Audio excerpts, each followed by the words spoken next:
Hi you guys, I am posting a story to myself first and foremost of what I want to turn over in 2020 when I look back going on 2021 and what kind of dreams I have and goals.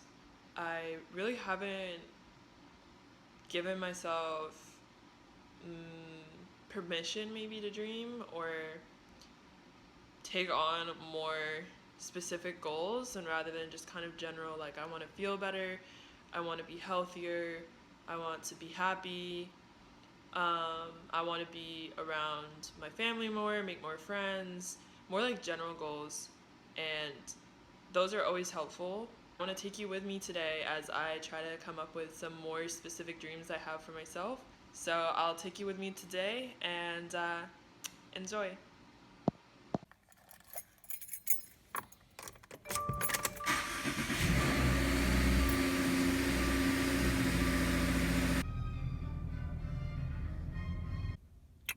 Okay, you guys, I just got to Whole Foods and I'm gonna run a little errand.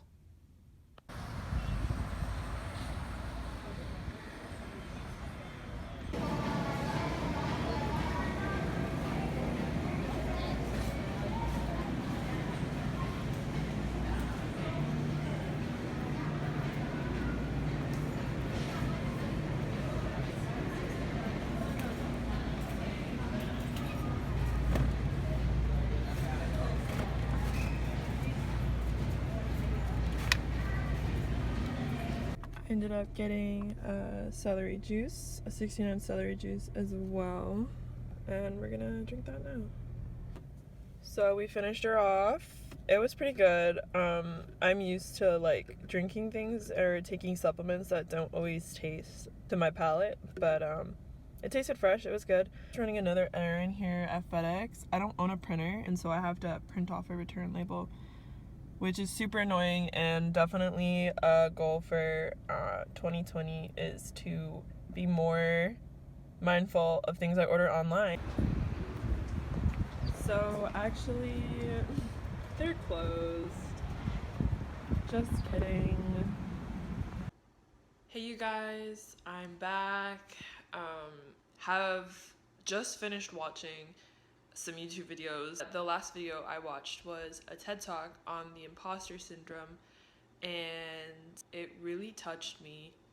And it was something I saw pop up on my recommendeds like a month ago, and was just kind of floating around in the back of my head when I remember to search something the imposter syndrome, because it struck a chord with me, and because I felt that way, and I didn't even know that that was an official or shared experience in 2019, and even before then, feeling like an imposter, not so much that I'm doing something explicitly illegal or wrong or like legally or anything like that, but just more of like there's not enough, that I'm basically not well versed enough to have any sort of authority on a subject, because maybe it's something to do with people who are perfectionists or always unsatisfied with things,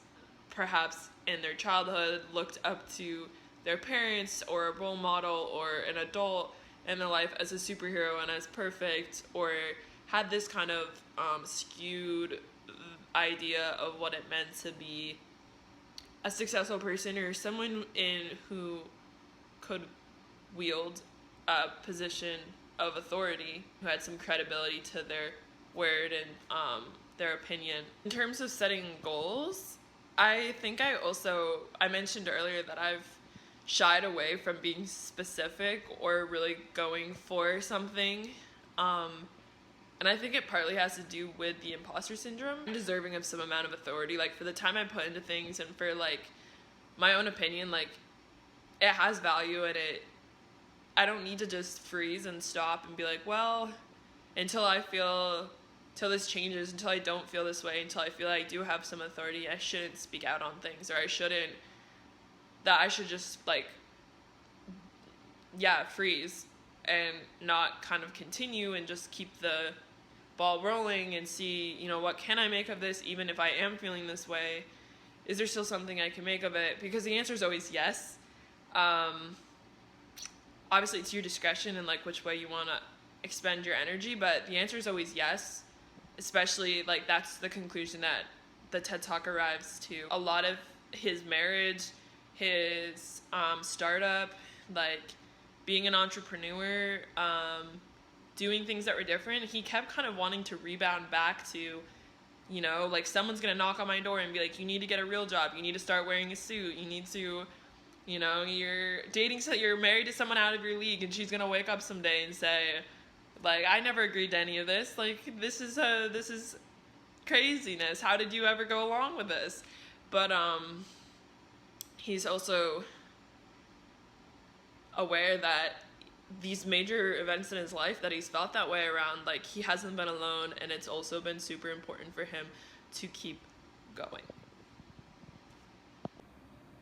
Okay, you guys, so I will discuss some of I wrote down 2 dreams for the new year, and I have a feeling that the rest will come.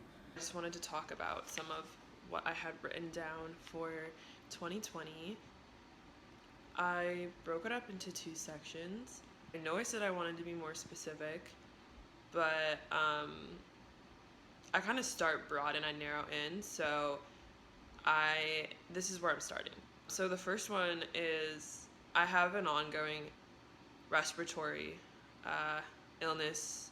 I struggle with asthmatic symptoms and respiratory chronic inflammation that's been like unexplained, and chronic respiratory infections. And I get like really bad migraines and headaches, and I'll get sick and upper respiratory tract infections, and I'll have asthmatic symptoms. And this is really due to things that I don't fully understand and my team of doctors doesn't fully understand. One of my dreams is to learn more about my asthmatic symptoms and the air quality around me, so that I can decrease the frequent respiratory infections, and the chronic inflammation can heal. And 2 ways I wrote that I could do this was having more firm boundaries with not being around secondhand smoke, or even like honestly fireworks. Like last night I was watching fireworks, but I was actually like with friends setting off fireworks and small ones and like smoke bombs and things, and I was having asthmatic symptoms like instantly. So, and it's just something you don't think about, but I'm like, okay, I need to be like more on it with that and speaking up and like kind of dialoguing with people, like friends and stuff, like now that I've learned this information, just like upholding it for myself, because it is something that I really value. And I wrote down, and it was the first thing I wrote down because it affects me so much day to day. And then the second one was self-esteem and goal setting. So kind of just like what started the day was like something I wanted to work on in general. And I know I had talked about the imposter syndrome, but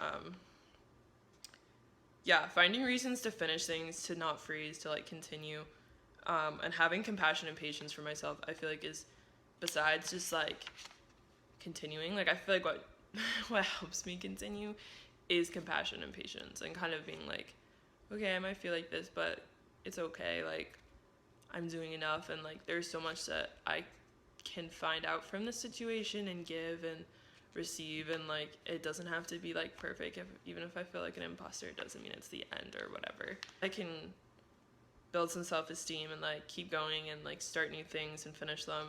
Like something I want to start and finish is taking I'm signed up to take some spring courses this semester, so at least sticking with one of them with my current situation and what I have going on. And this past fall I finished one course, so I know that this spring that's a achievable goal that's within my realm. And then I'm moving in the spring, so to do that without increasing stress and like kind of taking care of everything I mentioned before with like air irritants and the condition I have, making sure I get set up myself in a place that I can continue my healing. That's a goal for me, and to do it without like this fear, because I have a lot of I've lived in places that have made me sick before, so I have fear and anxiety around moving. So to get through it and not like freeze and panic, and to do it with the most grace I can and the most compassion and like patience for myself in the process. Oh, and then eating 3 to 6 plant-based meals a week, which I've started and I want to continue because I want to help my overall health.